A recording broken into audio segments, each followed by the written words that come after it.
Let's read some Glitch in the Matrix stories. Hi, I'm Jess. People call me Auntie Matrix, and I read your weird, unexplainable stories. Please subscribe to my YouTube for my live replays and other content. You can send your stories to glitches.tessicavision@gmail.com. And please remember that this and this are my only accounts. I will not DM you and ask you for money. Do not get scammed. Here we go. This story is a story that my father told me that happened to him. My father and his buddy used to be into reading tarot cards when he was in his 20s, so it wasn't unusual for them to do readings for fun when they were together. One day, my dad went over to his friend's house and was just hanging out. All of a sudden, his friend looks at him and was like, "Hey, do you want to see what heaven looks like?" "What?"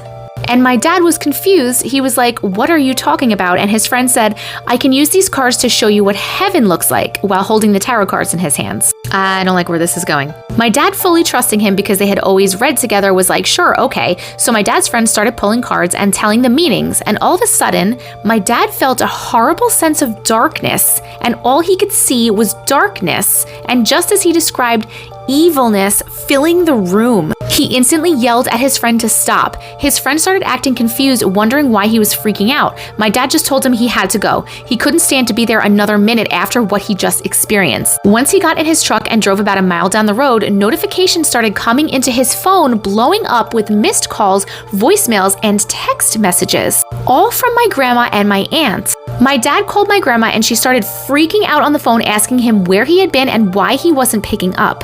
He told him that he had no idea that they'd been calling and that he was over at his friend's house hanging out.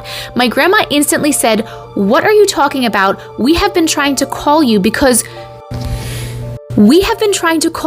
your friend died in a car wreck." What? My dad to this day still doesn't know what or who he was with in his friend's house or what he experienced, but he never read another tarot card since. I have been haunted by this story my whole life, and it always brings chills to my body. That wasn't his friend.